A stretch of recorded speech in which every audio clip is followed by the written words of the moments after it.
এই সংসারে প্রত্যেক মানুষ এটাই চান যে তিনি যেন ধনবান হন, আর্থিক অবস্থা তার ভালো থাকে, ওনার বাড়িতে লক্ষ্মীর আগমন হয়। কিন্তু সেটা হবে কি করে, সেটাই হলো প্রশ্ন।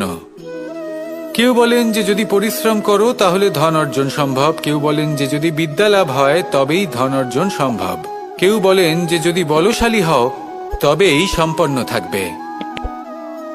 ভালো কথা, যদি তাই হয়ে থাকে তবে দিনমজুর সারা দিন পরিশ্রম করেন, তিনি কেন ধনী হন না? অনেকজন বিদ্বান মানুষ আছেন এই সংসারে, তাঁরা কেন ধনবান হন না? অনেক সংখ্যক বলশালী ব্যক্তি আছেন, তাদের কাছে ধন নেই কেন?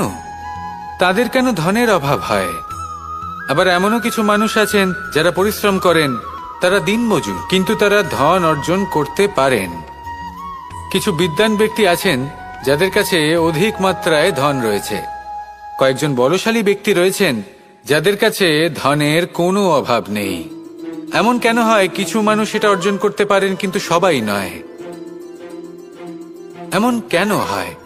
কারণ লক্ষ্মীকে নিজের গৃহে আমন্ত্রণ করার জন্য সবথেকে বেশি গুরুত্বপূর্ণ বিষয় হল আপনার কর্ম।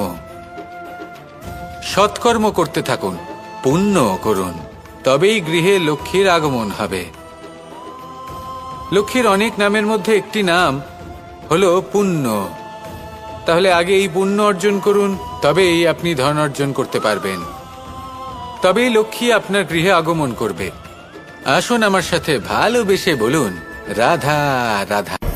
এই সংসারে এমন অনেক ব্যক্তি আছেন যারা নিজেদের প্রসন্নতার জন্য স্বার্থপরতার সীমা পার করে যেতে পারেন।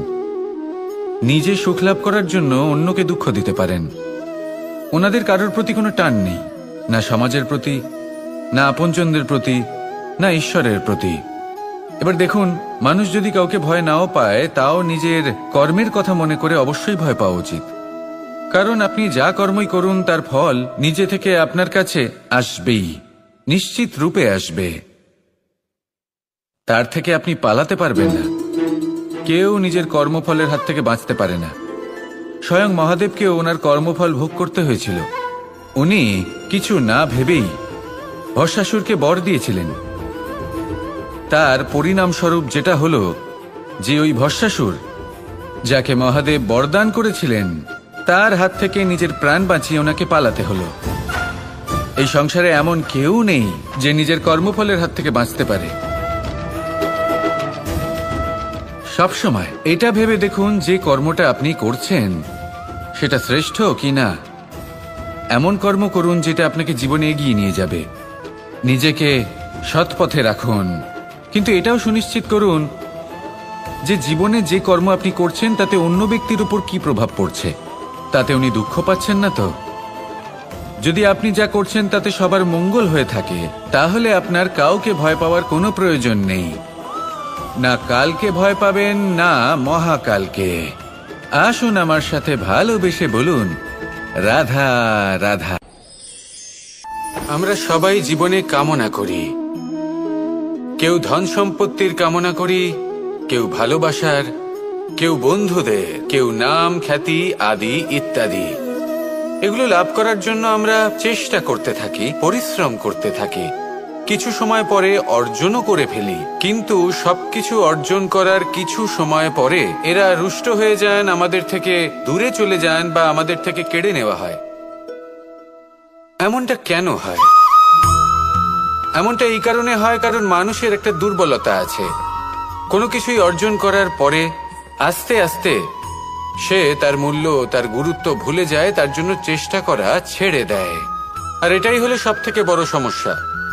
ঠিক যেমন কোনো ব্যক্তি যিনি ধন অর্জন করতে চান তার জন্য কঠিন পরিশ্রম করেন, হয়তো ধন অর্জন করেও ফেলেন, তারপর আস্তে আস্তে ওই ধনের মূল্য ভুলে যান, উচিতভাবে তা প্রয়োগ করেন না, আস্তে আস্তে তার ধন তার সঙ্গ ত্যাগ করে দেয়, সমস্ত পরিশ্রম ব্যর্থ হয়ে যায়। সেই জন্য মনে রাখবেন, এই সংসারে কিছু অর্জন করা অত্যন্ত কঠিন ব্যাপার, কিন্তু তার থেকেও বেশি কঠিন হলো সেটা নিজের সাথে ধরে রাখা। তাই জীবনে যখনই আপনি কিছু অর্জন করবেন তার গুরুত্বটা বুঝুন আর তারপরে সময় সময় তার মূল্য নিজেকে স্মরণ করাতে থাকুন। কৃতজ্ঞ থাকুন যে আপনার পরিশ্রম আপনাকে এই ফল দান করেছে, আর চিরকাল পরিশ্রম করুন। তবেই আপনি যেটা লাভ করেছেন সেটা আপনার কাছে থেকে যাবে। আসুন আর আমার সাথে ভালোবেসে বলুন, রাধা রাধা। এই সংসারে আপনার সব থেকে বড় বন্ধু কে? কেউ বলবেন ছোটবেলার বন্ধুরা, কেউ বলবেন মাতা পিতা, কেউ বলবেন ঈশ্বর। এবারে বলুন যে এই সংসারে আপনার সব থেকে বড় শত্রু কে? কেউ বলবে আপনার বিরোধী, সেই ব্যক্তি যে আপনাকে হিংসে করে, বা আপনার নিজের অহংকার, আপনার কুকর্ম। আমি বলবো যে এই সংসারে আপনার সব থেকে বড় বন্ধু হলো আপনার নিজের মন। এই চঞ্চল মনকে যদি আপনি নিয়ন্ত্রণ করতে শিখতে পারেন, তাহলে এর থেকে বড় বন্ধু এই সংসারে আপনি কোথাও পাবেন না। সেখানেই যদি এই মন আপনাকে বশ করে ফেলে, তাহলে সংসারে এর থেকে বড় শত্রুও আপনি কোথাও পাবেন না। সেই জন্য এই সংসারকে নিয়ন্ত্রণ করার চেষ্টা ত্যাগ করুন। প্রথমে এই মনকে নিয়ন্ত্রণ করতে শিখে যান, তাহলে এই জীবন নিজে থেকেই সাফল্যের পথে অগ্রসর হবে। আর তখন এই মন প্রসন্ন হয়ে বলবে, রাধা রাধা। এই সংসারে যদি আপনি শুভ কিছু অর্জন করতে চান, তাহলে দুটি পথ আছে। প্রথম হলো ধর্ম, আর দ্বিতীয় হলো কর্ম। কিছু ব্যক্তি এমন কথাও বলেন যে আমরা তো ধর্মের পথেই অগ্রসর ছিলাম, আমরা তো লক্ষ্যপ্রাপ্ত করতে পারলাম না, বরং আমাদের নিন্দা হলো। এবার এরকমটা ঠিক কেন হয়? এরকম এই কারণে হয়, কারণ দেখতে গেলে ধর্ম সবসময় আমাদের এমন পথ দেখায় যেটা আমাদের একটা শুভ লক্ষ্য প্রাপ্তিতে সাহায্য করে, কিন্তু সেই লক্ষ্যে আমাদের পৌঁছতে হবে নিজেদের কর্ম দ্বারা। যদি আপনি ধর্মের পথে অগ্রসর হয়ে থাকেন, তাহলে আপনাকে কর্মও করতে হবে। যদি ধর্মের পথে চলেন কিন্তু কর্ম না করেন, তাহলে লক্ষ্যপ্রাপ্তি হবে না। ঠিক সেইভাবেই যদি আপনি কর্ম করতে থাকেন কিন্তু ধর্মের পথে না চলেন, তাও লক্ষ্যপ্রাপ্তি হবে না। মনে রাখবেন যে ধর্ম এবং কর্ম হলো একটি মুদ্রার দুই পিঠের সমান। এদের নিজের জীবনে আত্মসাৎ করুন এবং অগ্রসর হন। এই সংসারের প্রত্যেক লক্ষ্য আপনার হবে। আসুন আমার সাথে ভালোবেসে বলুন, রাধা রাধা।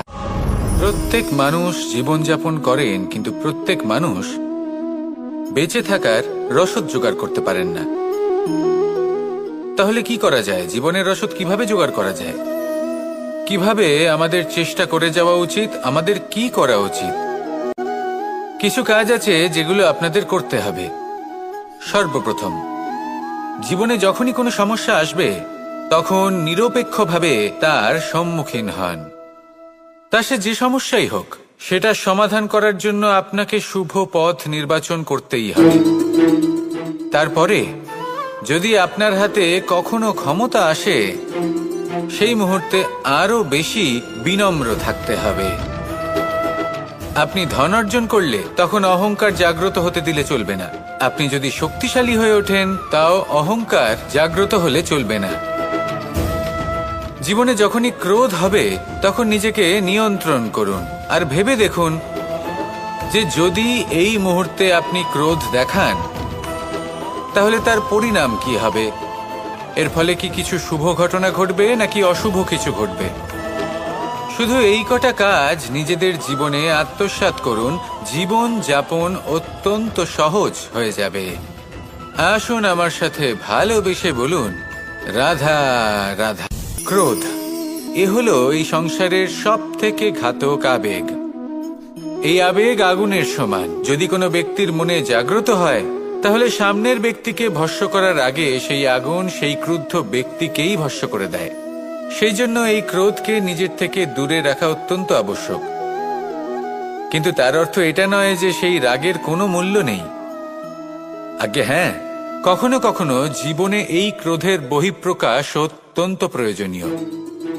যেমন একজন ব্যক্তি, তিনি অপরাধ করেই চলেছেন, আপনি তাকে সুযোগ দিচ্ছেন কিন্তু সে কথা শুনছে না।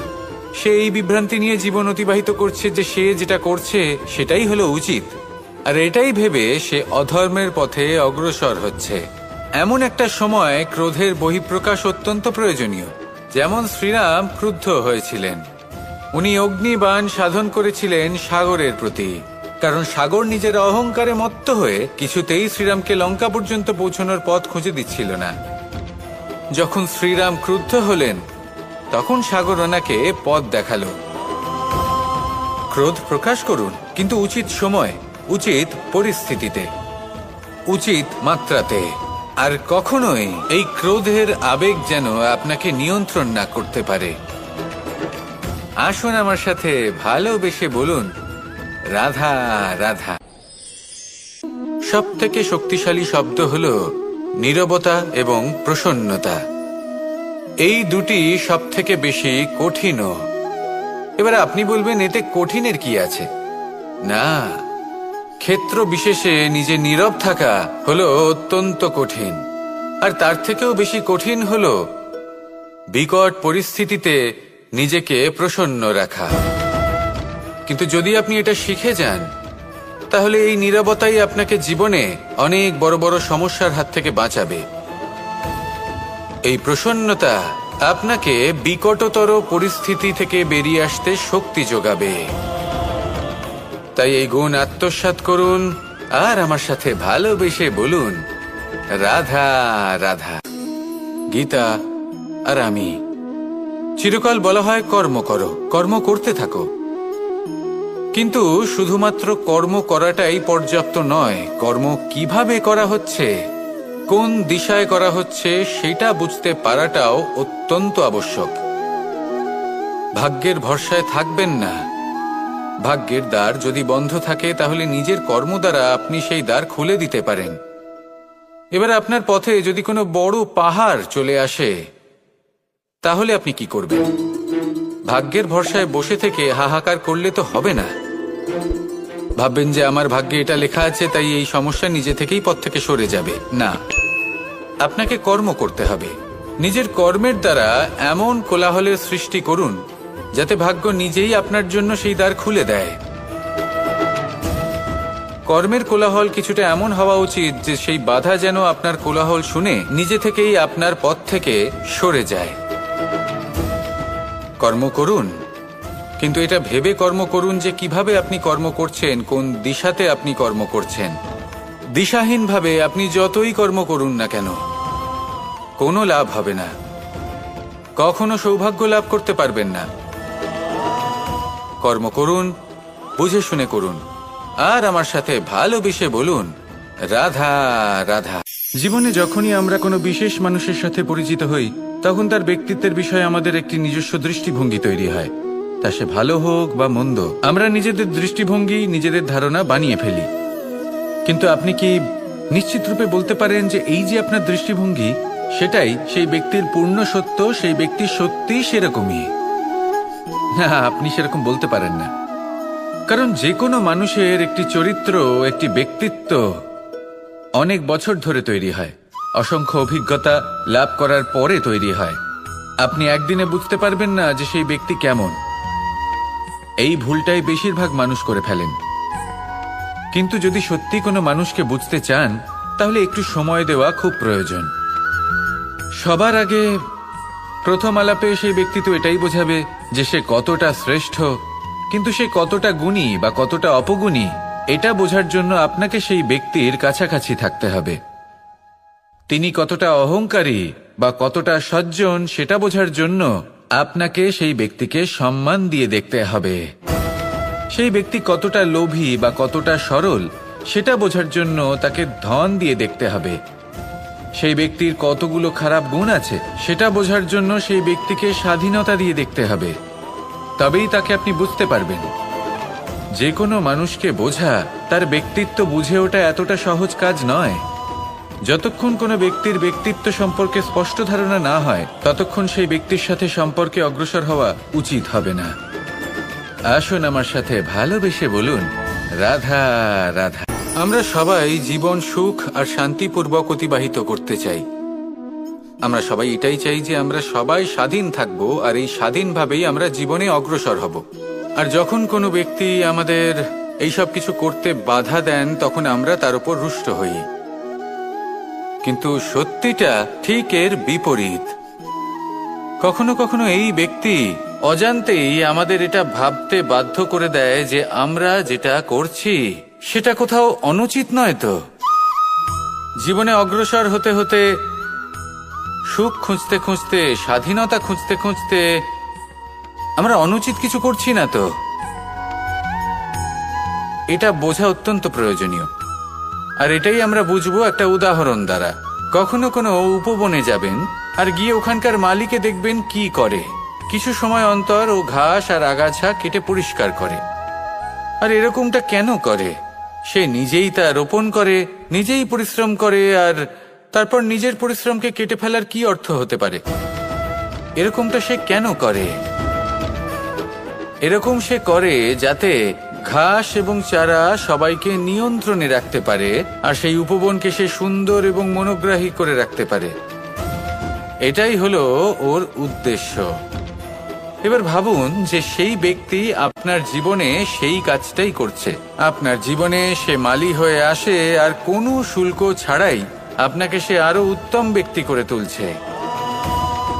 তাই মনে মনে ওনার প্রতি কৃতজ্ঞ থাকুন আর আমার সাথে ভালোবেসে বলুন, রাধা রাধা।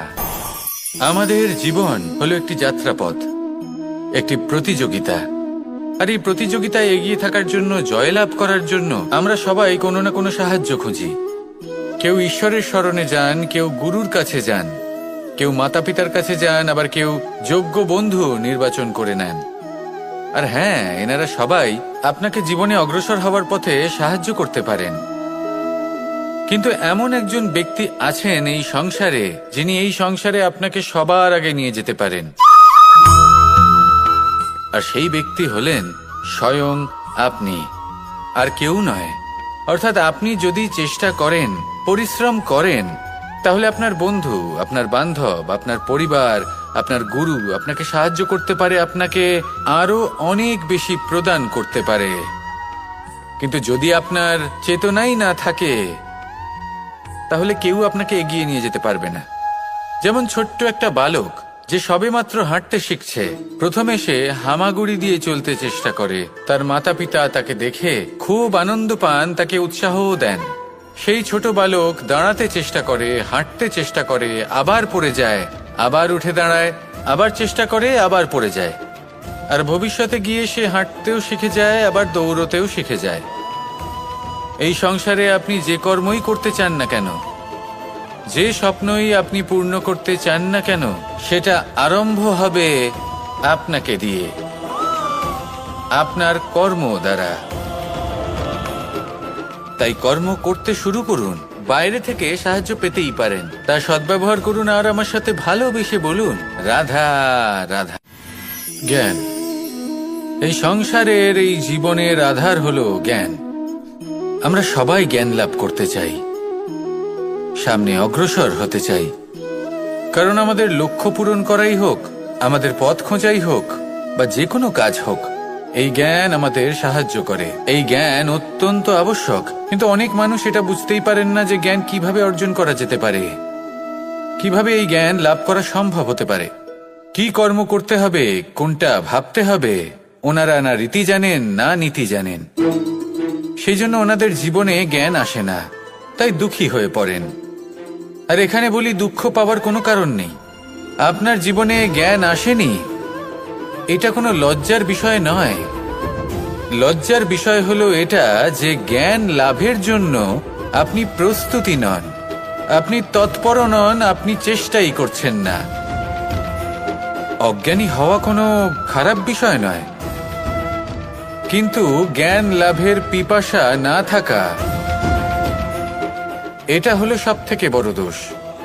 তাই সবসময় জ্ঞান লাভের জন্য প্রস্তুত থাকুন আর চেষ্টা করতে থাকুন। আসলে নির্বাচনটা আপনাকে করতে হবে যে আপনি অজ্ঞানী থেকে জ্ঞানী হয়ে উঠতে চান, নাকি জ্ঞানী থেকে আবার অজ্ঞানী হয়ে উঠতে চান। আসুন আমার সাথে ভালোবেসে বলুন, রাধা রাধা। আমাদের জীবন হলো একটি যাত্রাপথ, একটি প্রতিযোগিতা।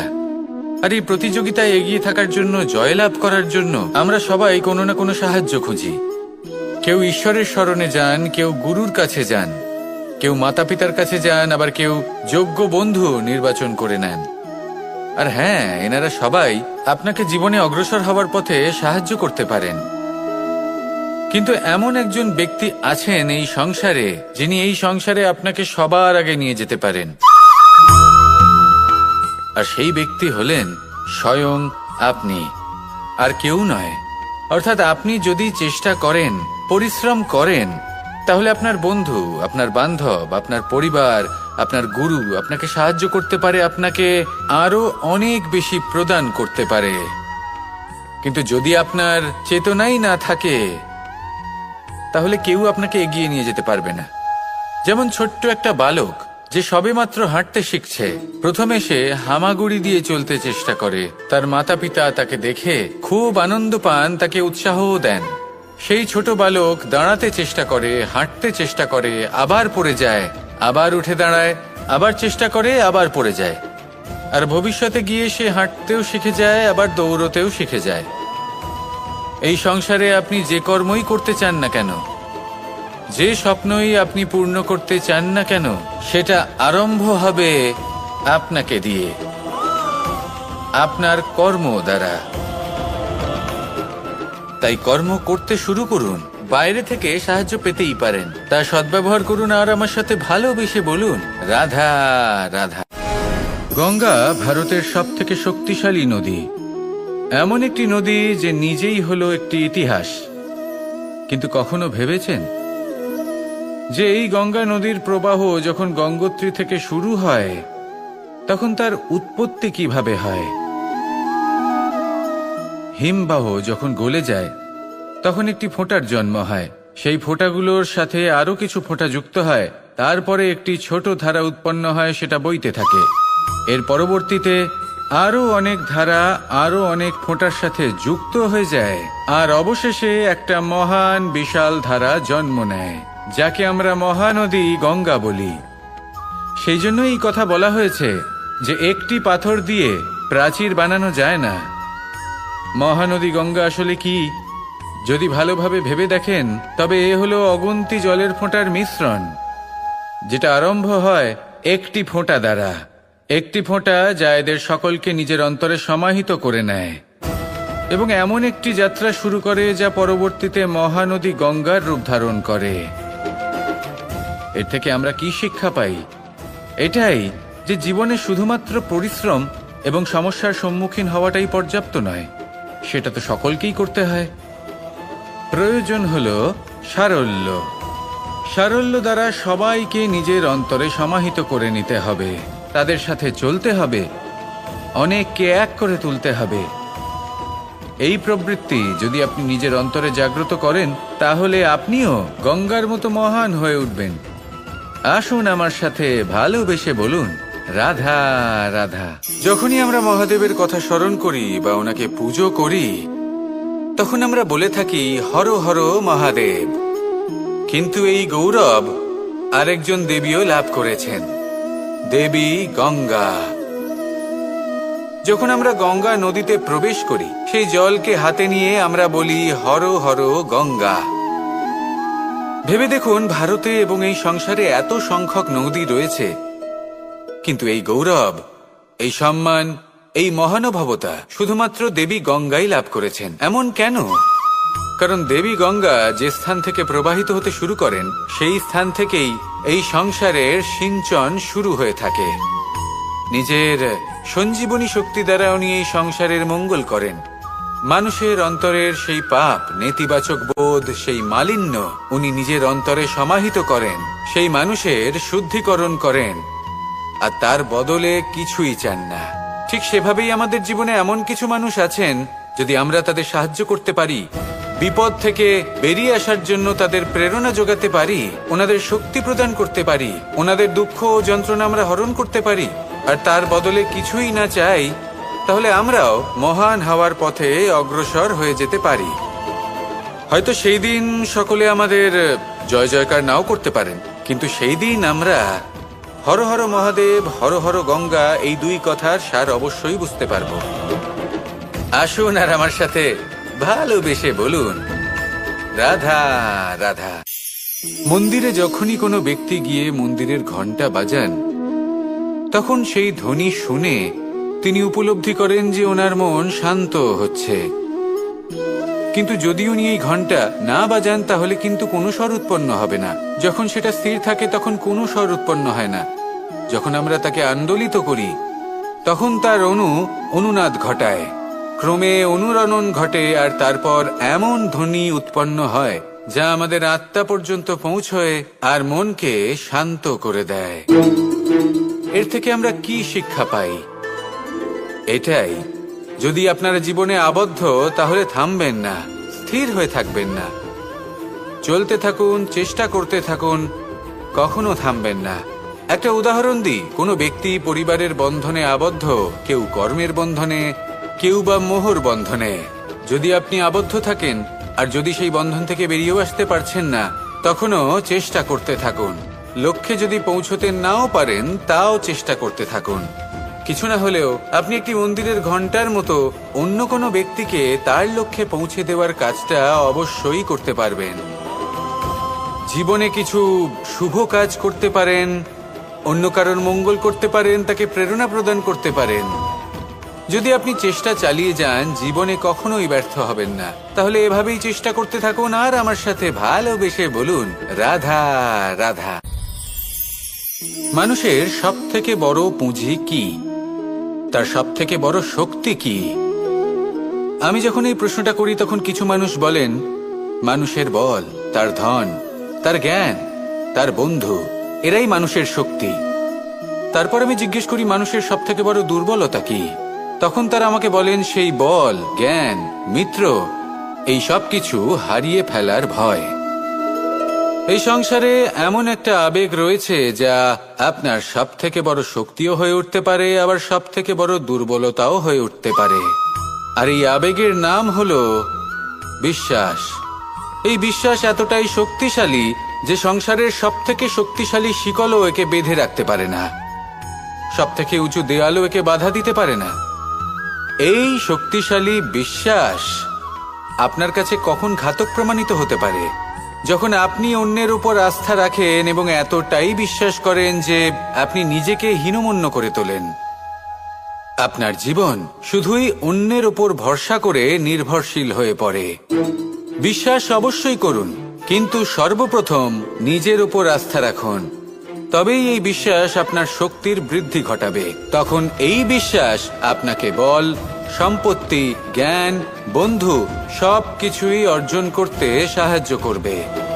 দেখুন, যখন কোনো ব্যক্তি পড়ে যান তখন আপনি সেই ব্যক্তিকে তখনই তুলতে পারবেন যখন সেই ব্যক্তি নিজে উঠে দাঁড়াতে সক্ষম। তাই কেউ আপনাকে যতই সাহায্য করুক না কেন, আপনি সেই কাজে তখনই সফল হতে পারবেন যখন আপনি নিজে চেষ্টা করবেন। তাহলে এটাই করুন আর আমার সাথে ভালোবেসে বলুন, রাধা রাধা। রাজা দশরথ ছিলেন রঘুকুলের অত্যন্ত শ্রেষ্ঠ রাজা, কিন্তু একটা সমস্যা ছিল। অনেক অনেক চেষ্টা সত্ত্বেও, পুজো অর্চনা করা সত্ত্বেও ওনার কিছুতেই সন্তান লাভ হচ্ছিল না। প্রজারা চিন্তিত ছিলেন যে এর পরে কি হবে, এই রঘুবংশকে কে এগিয়ে নিয়ে যাবে।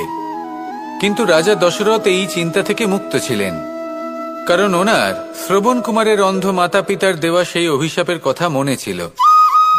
যখন ভুলবশত রাজা দশরথের বাণ দ্বারা শ্রবণ কুমারের মৃত্যু হয়, তখন শ্রবণ কুমারের মাতা পিতা রাজা দশরথকে অভিশাপ দিয়েছিলেন যে তুমিও নিজেই এইভাবে নিজের সন্তানের বিয়োগে, দুঃখে, যন্ত্রণায় কাতর হয়ে মৃত্যু লাভ করবে। এটা ওনার মনে ছিল। উনি মনে করতেন যে এই অভিশাপ যখন উনি পেয়েছেন তখন তো অবশ্যই ফলবে। আমি আমার সন্তান বিয়োগে মৃত্যু লাভ করব। এর অর্থ হলো এটাই যে আমার সন্তান প্রাপ্তি হবে। সেই অভিশাপই ওনার জীবনে বরদান রূপে ফিরে এলো। যখন সঠিক সময় এলো তখন উনি 4 পুত্র লাভ করলেন, আর তারপর কি হলো সেটা আমরা সকলে জানি। এবার এর থেকে আমরা কি শিক্ষা লাভ করলাম? যে জীবনে এই সমস্যা, এই সংকট বা কঠিন পরিস্থিতি এসব তো আসতেই থাকবে। নিয়তিকে আমরা পাল্টে ফেলতে পারবো না, যেটা হবার সেটা অবশ্যই হবে। তাই যেটা হচ্ছে সেটা আনন্দের সাথে যাপন করলে কেমন হয়? প্রত্যেক সমস্যার মধ্যে কোথাও না কোথাও আনন্দ আছে, সেই আনন্দ খুঁজে বের করতে চেষ্টা করুন। সমস্যার মধ্যে থেকে আনন্দটা খুঁজে নিয়ে সেটাকে মনে ধরে রাখুন, এই আনন্দের সাথে অগ্রসর হন আর এই আনন্দ সহকারে বলুন রাধা রাধা। আপনি কখনো কোনো বাহনকে দেখে থাকবেন, তার অনেকগুলো ভাগ রয়েছে, ভিন্ন ভিন্ন ভাগ যেটা একসাথে কর্ম সম্পাদন করে। তা সে চাকা হোক বা যন্ত্র হোক বা সেই বাহন নিয়ন্ত্রণকারী ব্যক্তি আদি ইত্যাদি, সবাই নিজের ক্ষমতা অনুসারে, নিজের স্বভাব অনুসারে নিজের কর্ম করেন। কিন্তু যখন কথা ওঠে বাহনের অগ্রসর হওয়ার, পথ চলার, তখন তার মূল অর্থ যেটা আমরা বুঝি সেটা হলো চাকা। এবার এমন ঠিক কেন হয়? কারণ চাকার স্বভাব হলো চলতে থাকা, সেই জন্য সে চলতে থাকে, তাই বাহনও চলতে থাকে। এবার সেটাই মানুষকে বুঝতে হবে নিজেদের সম্পর্কের বিষয়ে। অনেক সময় মানুষ ব্যথিত হয়ে পড়েন, ভাবেন আমাদের এই জীবনে সম্পর্কগুলো আমাদের ইচ্ছে অনুসারে চলে না। এবার এমনটা মানুষের কেন মনে হয়? এই কারণে মনে হয় কারণ সে সম্পর্কগুলো বুঝতেই পারে না। সম্পর্কগুলোর সাথে কিভাবে চলতে হবে, কিভাবে চলা উচিত সেটাই সে বুঝে উঠতে পারে না। দেখুন, সম্পর্ক যখন তৈরি হয় তখন সেই ব্যক্তি যুক্ত হন, তাদের সাথে নিয়ে আপনি সামনে অগ্রসর হন। এমন কখনোই হবে না যে আপনি এগিয়ে চলেছেন আর আপনার সম্পর্ক আপনার পেছনে পেছনে আসছে। ঠিক যেভাবে বাহনের ক্ষেত্রে চাকার স্বভাব হলো চলতে থাকা, ঠিক সেভাবেই সম্পর্কের স্বভাব হলো সাথে থেকে অগ্রসর হওয়া। তাই এই সম্পর্কগুলোর সাথে যুক্ত থাকুন আর জীবনে অগ্রসর হতে থাকুন। এই সম্পর্কগুলি আপনার জীবন সুখে পরিপূর্ণ করে তুলবে। আর তখন এই মন সুপ্রসন্ন হয়ে বলবে রাধা রাধা।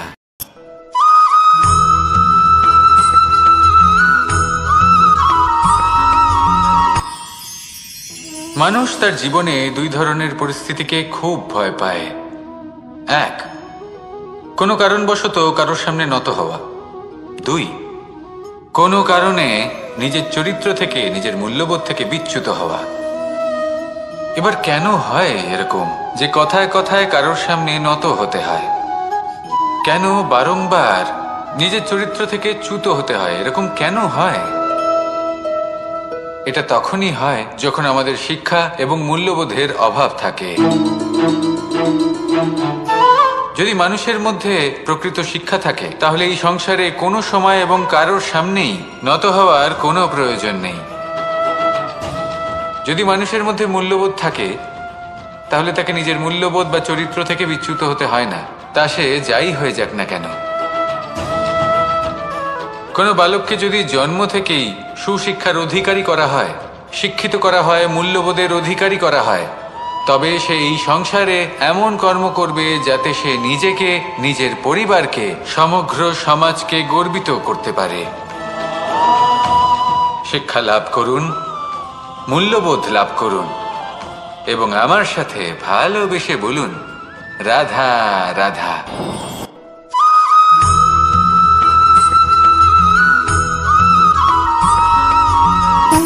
সুখ, দুঃখ এবং শক্তি, এই তিন হলো এই সংসারের ত্রিদেবের মতো। আমাদের জীবনে যা কিছু ঘটছে এই তিনটির ভিত্তির উপরেই হচ্ছে। আসলে এই সংসারের একটা নিয়ম আছে, যখনই আপনি কিছু লাভ করেন এই সংসার আপনার পরীক্ষা নেয়। এটা জানার জন্য আপনার পরীক্ষা নেয় যে আপনি যা কিছুই লাভ করেছেন আপনি কি আদৌ সেটার যোগ্য কিনা। ঠিক সেইভাবেই এই সুখ, দুঃখ এবং শক্তি আপনার পরীক্ষা নিয়ে থাকে। যখন সুখ আসে তখন সে আপনার পরীক্ষা নেয় যে আপনার মধ্যে অহংবোধ জাগ্রত হয়নি তো। যদি অহংবোধ চলে আসে তাহলে সুখ সেখানেই সঙ্গ ত্যাগ করে। দুঃখ আপনার ধৈর্যের পরীক্ষা নিতে থাকে, আর যদি আপনার মধ্যে ধৈর্য না থাকে তাহলে এটা আপনাকে আরো বেশি দুঃখের গভীর অন্ধকারে ঠেলে দেবে। সেখানে শক্তি পরীক্ষা নেয় আপনার বিনম্রতার। যদি আপনি বিনম্র না হন, তাহলে হয় এই শক্তি আপনার সঙ্গ ত্যাগ করবে, নয় এই শক্তি বিনম্রতার অভাবে আপনার পতনের কারণ হতে পারে। এই সংসারে যে কোনো ব্যক্তি যিনি এই পরীক্ষায় উত্তীর্ণ হয়ে থাকেন, এই জীবনে তিনি সাফল্য লাভ করেন। আসুন আমার সাথে ভালোবেসে বলুন, রাধা রাধা।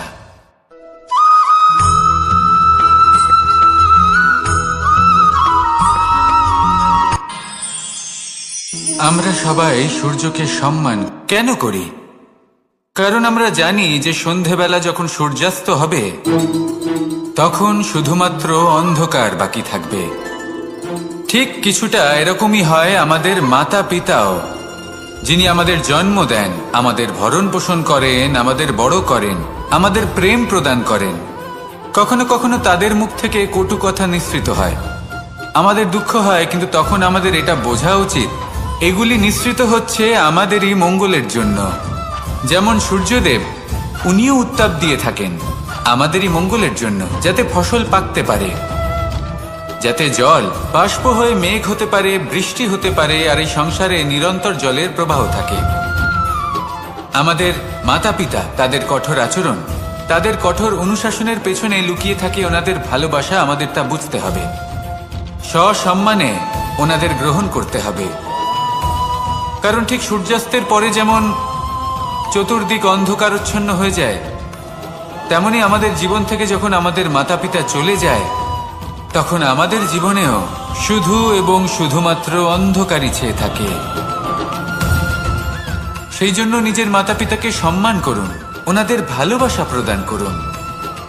এই মন আর এই জীবন প্রসন্ন হয়ে বলবে, রাধা রাধা।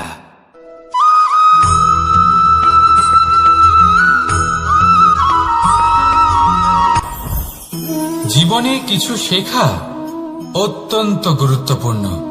এবার কি কি শিখতে হবে, সেই সব শেখানোর জন্য অনেক শিক্ষক রয়েছেন, কিন্তু কি শিখবেন না আর কি করবেন না, এটা আমাদের নিজের অভিজ্ঞতা দিয়ে শিখতে হয়।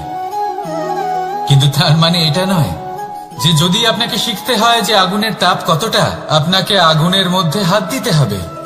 না, অন্য কারোর অভিজ্ঞতা দ্বারাও শিখতে পারেন। প্রশ্ন শুধুমাত্র একটাই যে আপনি কি শিখতে চান নাকি চান না। যদি আপনি এটাই ভাবেন যে আমি শুধুই নিজের অভিজ্ঞতা দ্বারাই শিখতে চাই, তাহলে জীবনকাল ছোট মনে হবে, অনেক কিছুই শিখতে পারবেন না। তাই নিজের সাথে সাথে বড়দের অভিজ্ঞতার দ্বারাও শেখা শুরু করে দিন। এই সংসারের অভিজ্ঞতা দ্বারা শিখতে শুরু করে দিন। আর এটা নিশ্চিত রূপে শেখা আবশ্যক যে কখন কি করবেন না, কোথায় থামতে হবে আর কোথায় থামবেন না।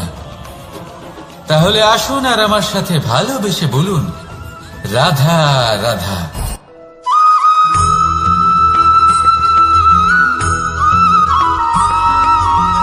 এই সংসারে সব থেকে বেশি কোমল বস্তু হলো রেশম। এই রেশম এতটাই কোমল হয় যে এর পুরো একটা থান শুধুমাত্র একটা হাতে ধরা সম্ভব। কখনো ভেবে দেখেছেন এই রেশম কিভাবে হয়? একটি কীট তার লালার দ্বারা উৎপন্ন হয়। এই কীট সেই রেশমকে পাক দিতে থাকে, পাক দিতেই থাকে, দিতেই থাকে, আর আস্তে আস্তে তার মধ্যেই জড়িয়ে পড়ে। শেষে ওর এই সুন্দর অমূল্য সৃষ্টি রেশমের এই সুতো, তার নির্মাণ কার্য পূর্ণ হয়, কিন্তু তাতেই ও নিজে বন্দী হয়ে যায়। নিজেরই মায়াজালের এই বন্দী গৃহে নিজেই ফেঁসে যায়। এবার এই সুতোকে ব্যবহারযোগ্য করে তোলার জন্য এই কীটগুলিকে এই কবচের সাথেই ফুটন্ত জলে ফেলে দেওয়া হয়। এই সংসারে যদি আমাদের স্বপ্ন এই সংসারের দুঃখ হরণ করার জন্য, এই সংসারে সুখ বিতরণ করার জন্য হয়, তবেই আমাদের প্রগতি সম্ভব। যদি আমাদের এই স্বপ্ন শুধুই আমাদের এবং আমাদের স্বার্থ সিদ্ধির জন্য হয়, তাহলে এই স্বপ্ন আমাদের অন্ধ করে দেবে, আমাদের অন্ধকারের পথে নিয়ে যাবে, আর আমরাও সেই কীটের মতো হয়ে যাব। নিজেদেরই মায়াজালে আমরা নিজেই ফেঁসে যাব, আর শেষে আমরা যদি কিছু লাভ করি তা হবে একাকিত্ব, অন্ধকারময় মৃত্যু। তাই স্বপ্ন অবশ্যই দেখুন, কিন্তু এমন ভাবে স্বপ্ন দেখবেন না যে তার এই বন্দিগৃহে আপনি নিজেই ফেঁসে গেলেন। স্বপ্ন দেখুন পরোপকার।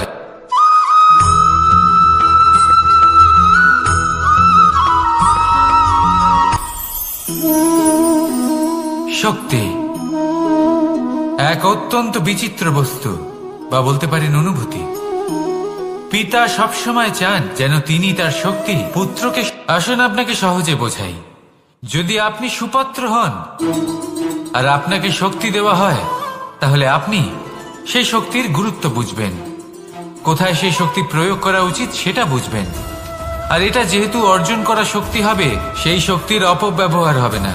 কিন্তু যদি এই আপনি কুপাত্র হন আর যদি আপনাকে এই শক্তি দেওয়া হয়, তাহলে কি হবে?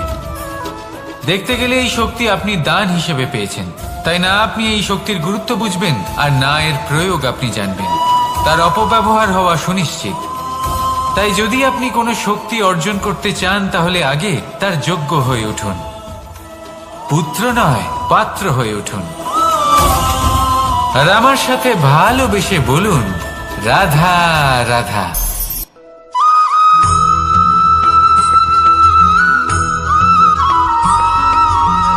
এই সংসারে প্রত্যেক মানুষ এটাই চান যে তিনি যেন ধনবান হন, আর্থিক অবস্থা তার ভালো থাকে, ওনার বাড়িতে লক্ষ্মীর আগমন হয়। কিন্তু সেটা হবে কি করে, সেটাই হলো প্রশ্ন। কেউ বলেন যে যদি পরিশ্রম করো তাহলে ধন অর্জন সম্ভব, কেউ বলেন যে যদি বিদ্যা লাভ হয় তবেই ধন অর্জন সম্ভব, কেউ বলেন যে যদি বলশালী হও তবেই সম্পন্ন থাকবে।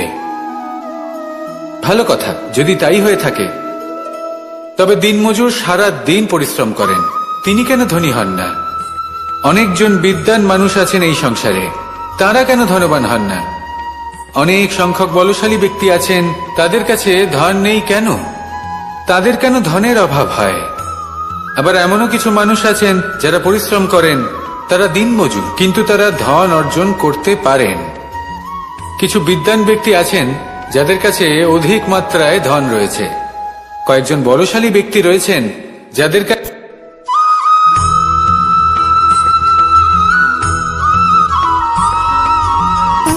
সুখ, দুঃখ এবং শক্তি, এই তিন হলো এই সংসারের ত্রিদেবের মতো। আমাদের জীবনে যা কিছু ঘটছে এই তিনটির ভিত্তির উপরেই হচ্ছে। আসলে এই সংসারের একটা নিয়ম আছে, যখনই আপনি কিছু লাভ করেন, এই সংসার আপনার পরীক্ষা নেয়। এটা জানার জন্য আপনার পরীক্ষা নেয় যে আপনি যা কিছুই লাভ করেছেন, আপনি কি আদৌ সেটার যোগ্য কিনা। ঠিক সেইভাবেই এই সুখ, দুঃখ এবং শক্তি আপনার পরীক্ষা নিয়ে থাকে। যখন সুখ আসে তখন সে আপনার পরীক্ষা নেয় যে আপনার মধ্যে অহংবোধ জাগ্রত হয়নি তো। যদি অহংবোধ চলে আসে তাহলে সুখ সেখানেই সঙ্গ ত্যাগ করে। দুঃখ আপনার ধৈর্যের পরীক্ষা নিতে থাকে, আর যদি আপনার মধ্যে ধৈর্য না থাকে তাহলে এটা আপনাকে আরো বেশি দুঃখের গভীর অন্ধকারে ঠেলে দেবে। সেখানে শক্তি পরীক্ষা নেয় আপনার বিনম্রতার। যদি আপনি বিনম্র না হন, তাহলে হয় এই শক্তি আপনার সঙ্গ ত্যাগ করবে, নয় এই শক্তি বিনম্রতার অভাবে আপনার পতনের কারণ হতে পারে। এই সংসারে যে কোনো ব্যক্তি যিনি এই পরীক্ষায় উত্তীর্ণ হয়ে থাকেন, এই জীবনে তিনি সাফল্য লাভ করেন। আসুন আমার সাথে ভালোবেসে বলুন, রাধা রাধা।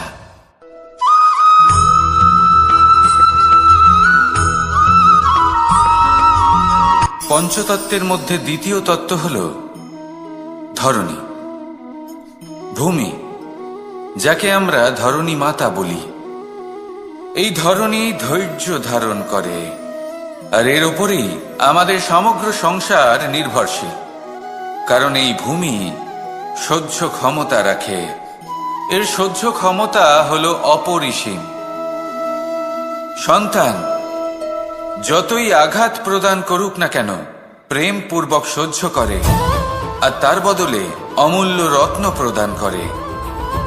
সন্তান যদি হাল চালায় তাহলে তার বদলে তাকে অন্ন প্রদান করে। এটাই হলো ধরনী। এবার এর থেকে আমরা কি শিক্ষা পেতে পারি? এটাই যে কারোর জন্য কিছু করা বা কাউকে কিছু দেওয়া মনে কোনো কামনা ছাড়াই। আর এই কথাটা বুঝে যান, যদি কারোর জন্য কামনা না রেখে বা কোনো পাওয়ার আশা না রেখে কারোর জন্য কিছু করেন বা কারোকে কিছু দেন, যদি এটা আপনি শিখতে পারেন তবে আপনি ভালোবাসতে শিখে গেছেন। আর সেই জন্যই এই ধরিত্রীকে মাতা বলা হয়। কারণ মাতা শুধু উনি নন যিনি গর্ভে সন্তানকে ধারণ করেন, মাতা তো উনিও যিনি জীবন বাঁচতে শেখান, যিনি জীবন বাঁচার উদাহরণ প্রদান করেন। তাহলে ধরনীর থেকে এই নিঃস্বার্থ ভাব শিখুন, নিঃস্বার্থ ভালোবাসা শিখুন, আর এই ভালোবাসার সাথেই বলুন রাধা রাধা।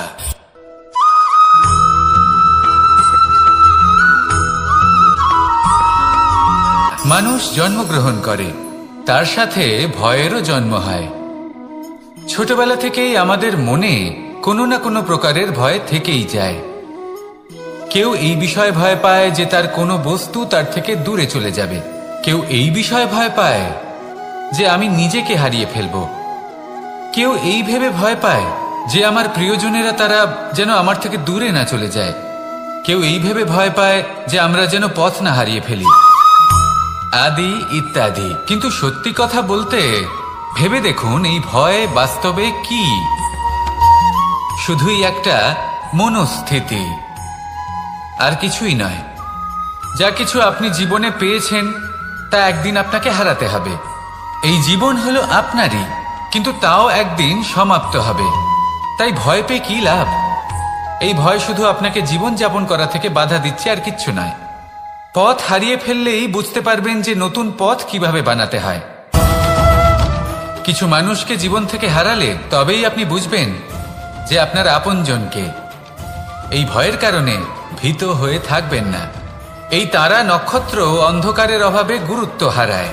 শিবকেও মহাদেব হওয়ার জন্য বিষপান করতে হয়েছিল। প্রত্যেক পরিস্থিতি, প্রত্যেক সাফল্য আপনার পরীক্ষা নেবে, তাতে উত্তীর্ণ হওয়া হলো আপনার কর্ম। যখনই আপনি ভয় পাবেন বা সংকটের সম্মুখীন হবেন, তখন সাহসের সাথে তার সম্মুখীন হন। মনে রাখবেন, যে সম্মুখীন হতে জানে সাফল্য তার সাথে সবসময় থাকে। আসুন আর আমার সাথে ভালোবেসে বলুন রাধা রাধা।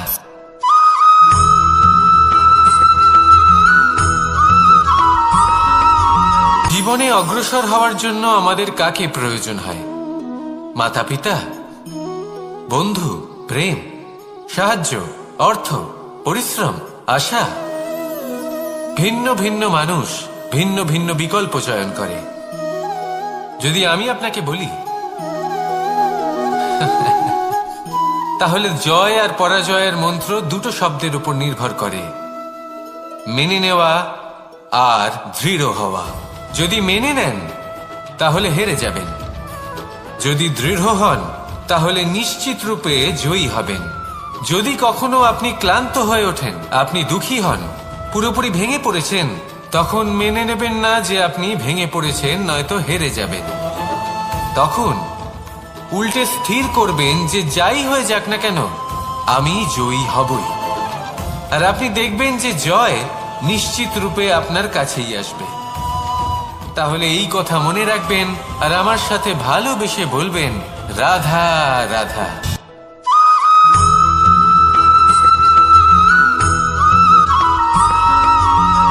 এই সংসারে কোনো বস্তু হোক বা ব্যক্তি হোক, তার একার গুরুত্ব কিন্তু খুব বেশি নয়। একটা উদাহরণ হিসেবে বৃষ্টির ফোঁটাকে ভেবে দেখুন। যদি একটি বৃষ্টির ফোঁটা হয় তাহলে তার খুব বেশি গুরুত্ব থাকে না, কিন্তু যখন সহস্র বৃষ্টির ফোঁটা মেঘের মধ্যে দিয়ে ঝরে পড়ে, তখন সেটা বর্ষার রূপ ধারণ করে। সেই বর্ষা যা এই প্রকৃতিকে শান্ত করে।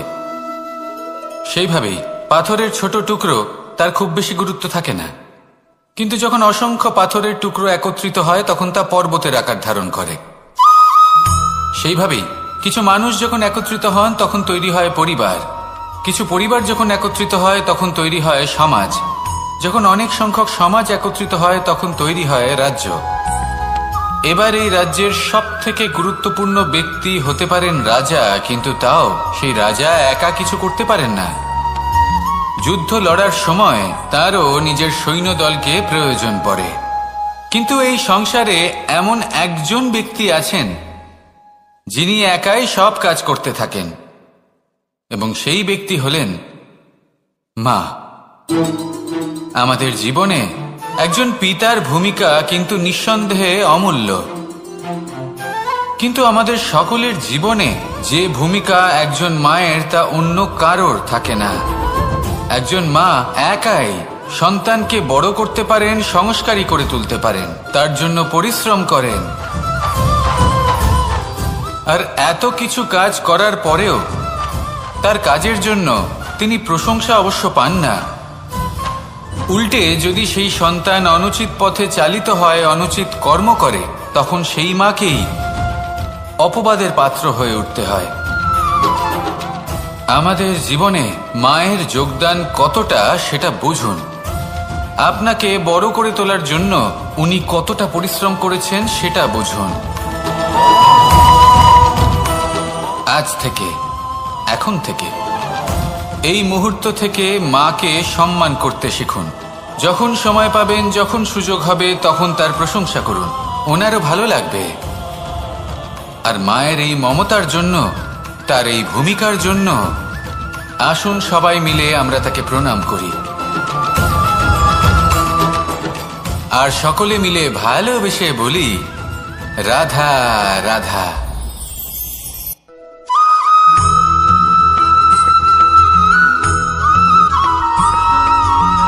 এই সংসারের সব থেকে গুরুত্বপূর্ণ তত্ত্ব কোনটা?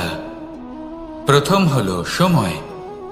জন্ম থেকে মৃত্যু পর্যন্ত এই যে সময়, এটাই তো হলো জীবন। দ্বিতীয় হলো জীবন, যাতে আমরা সময়ের সদ্ব্যবহার করি, শ্রেষ্ঠ থেকে শ্রেষ্ঠতর কাজ করার চেষ্টা করি, বহু বছরের এই পরম্পরা, এই সংস্কৃতিকে এগিয়ে নিয়ে যাওয়ার চেষ্টা করি, এই সংসারে আমরা অংশগ্রহণ করতে চেষ্টা করি। তৃতীয় হলো ধন, সেই ধন যা প্রত্যেক ব্যক্তি অর্জন করতে চেষ্টা করেন। এবার এই তিনটি তত্ত্বের মধ্যে একটা সামঞ্জস্য আছে, সমান ব্যাপার আছে, সে ধনই হোক বা সময় হোক বা হোক জীবন। আর সেই সমান ব্যাপার হলো যে যদি আপনি এটা গণনা করতে থাকেন তাহলে তা কমতে থাকে, যদি আপনি এটা ব্যবহার করেন তাহলে তা বাড়তে থাকে। একে সংগঠিত করে রাখতে চেষ্টা করলে এ হাত থেকে ফসকে যায়, কিন্তু যদি আপনি একে সামলে রাখতে শিখে যান তাহলে এমন কাজ করবেন যাতে সংসারের সাথে সাথে পরবর্তী প্রজন্ম লাভবান হবে। যদি কিছু শিখতে চান তাহলে সামলাতে শিখুন, গণনা করা বা সংগঠিত করা নয়। আসুন আর আমার সাথে ভালোবেসে বলুন, রাধা রাধা।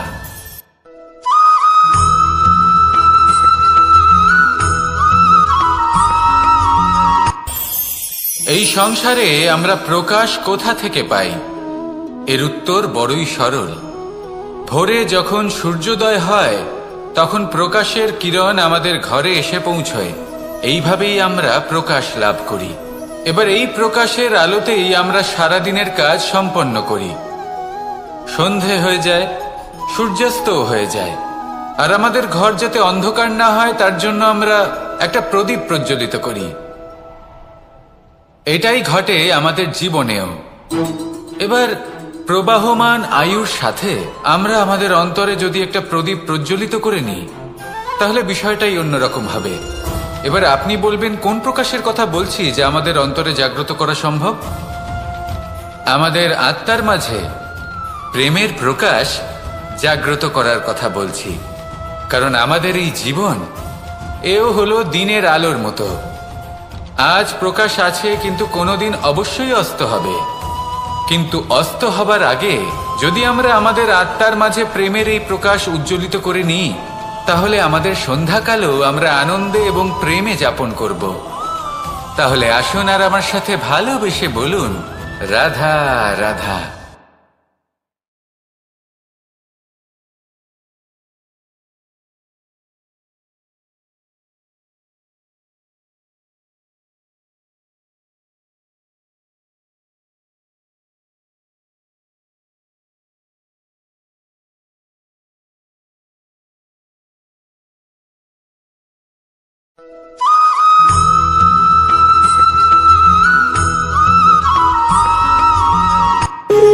যখন মানুষের মৃত্যু হয় তখন কি হয়?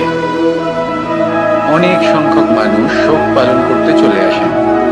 যে ব্যক্তি মৃত্যু লাভ করেছেন তার অনেক বস্তু থাকে যেগুলো তার প্রিয়, যেগুলো তিনি ব্যবহার করেছেন। তার শয্যা, তার বস্ত্র, তার আভূষণ সবকিছু তার থেকে বিচ্ছিন্ন করা হয় এবং খালি হাতে তাকে শ্মশানের উদ্দেশ্যে রওনা করা হয়। আমি আপনাকে এই প্রশ্ন করতে চাই, আপনি এই সংসারে কি অর্জন করেছেন? ধন সম্পত্তি, বস্ত্র, আভূষণ, এই সব কিছু যে আপনি অর্জন করেছেন, আপনার মৃত্যুর পরে তা আপনার থেকে দূর হয়ে যাবে। এর উত্তর হলো একটাই, আপনার কর্ম। শুধু সেটাই আছে যা একান্ত আপনার, আর শুধু সেটাই এই সংসার থেকে চলে যাওয়ার পরেও সংসারেই জীবিত থাকবে। যদি আপনি দুষ্কর্ম করেন তাহলে এই সংসার আপনাকে একটি অনুচিত উদাহরণ হিসেবে মনে রাখবে যে এই ব্যক্তি খুব পাপী ছিল, অনুচিত কর্ম করতেন। যে পথে তিনি চলেছেন সেই পথে কারোর চলা উচিত নয়। সেখানেই যদি আপনি সৎকর্ম করেন তাহলে সংসার চিরকাল এটাই বলবে যে খুব ভালো মানুষ ছিলেন, সবাইকে ভালোবাসতেন, সবাইকে সাহায্য করতেন, আমার খুব প্রিয় মানুষ ছিলেন। এটাই হলো শ্রেষ্ঠ কর্ম। সেই জন্য জীবনে শুধুমাত্র ধন সম্পত্তি, আভূষণ এই সব অর্জন করতে গিয়ে নিজের মনোনিবেশ করবেন না। শ্রেষ্ঠ কর্ম করুন। সংসার থেকে চলে যাওয়ার পরেও এই কর্মই এই সংসারে আপনাকে জীবিত রাখবে। আসুন আমার সাথে ভালোবেসে বলুন, রাধা রাধা।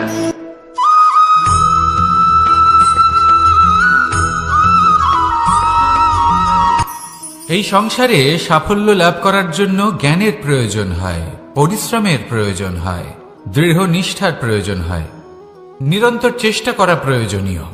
কিন্তু আরো কিছু আছে যা অত্যন্ত প্রয়োজনীয় এবং গুরুত্বপূর্ণ। তা হলো ভালো বন্ধু।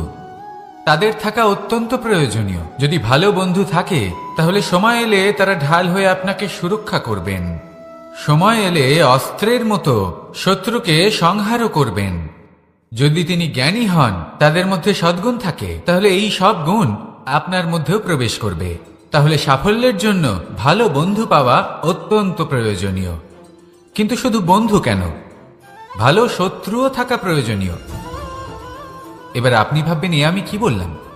যদি আপনার জীবনেও ভালো অর্থাৎ শক্তিশালী শত্রু থাকে তাহলে আপনিও শক্তিশালী হতে থাকবেন। এই শত্রু আপনাকে প্রেরিত করবে আরো বেশি শক্তিশালী হয়ে ওঠার। কখনো কোনো হরিণকে দেখুন, তীব্র গতিতে দৌড়তে থাকে। কেন তীব্র গতিতে দৌড়য়? এই কারণে নয় যে কোথাও তার জন্য মধুর ঘাস অপেক্ষা করে রয়েছে, না। সে এই কারণে তীব্র গতিতে দৌড়য় কারণ সেটা না করলে তার পেছনে একটি সিংহ আছে যে ওকে নিজের ভোজন করে ফেলবে। তাই জীবনে বিপদ, সংকট এই সবকিছুও হলো অত্যন্ত গুরুত্বপূর্ণ। তার সম্মুখীন হতে শিখুন আর আমার সাথে ভালোবেসে বলুন, রাধা রাধা।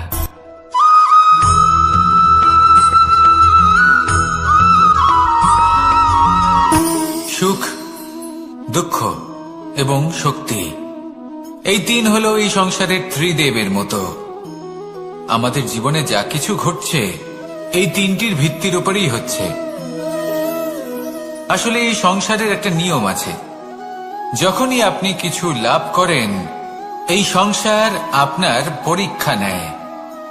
এটা জানার জন্য আপনার পরীক্ষা নেয় যে আপনি যা কিছুই লাভ করেছেন আপনি কি আদৌ সেটার যোগ্য কিনা। ঠিক সেইভাবেই এই সুখ, দুঃখ এবং শক্তি আপনার পরীক্ষা নিয়ে থাকে। যখন সুখ আসে তখন সে আপনার পরীক্ষা নেয় যে আপনার মধ্যে অহংবোধ জাগ্রত হয়নি তো।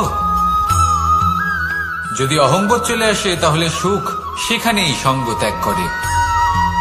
দুঃখ আপনার ধৈর্যের পরীক্ষা নিতে থাকে, আর যদি আপনার মধ্যে ধৈর্য না থাকে তাহলে এটা আপনাকে আরো বেশি দুঃখের গভীর অন্ধকারে ঠেলে দেবে। সেখানে শক্তি পরীক্ষা নেয় আপনার বিনম্রতার। যদি আপনি বিনম্র না হন, তাহলে হয় এই শক্তি আপনার সঙ্গ ত্যাগ করবে, নয় এই শক্তি বিনম্রতার অভাবে আপনার পতনের কারণ হতে পারে। এই সংসারে যে কোনো ব্যক্তি যিনি এই পরীক্ষায় উত্তীর্ণ হয়ে থাকেন, এই জীবনে তিনি সাফল্য লাভ করেন। আসুন আমার সাথে ভালোবেসে বলুন, রাধা রাধা।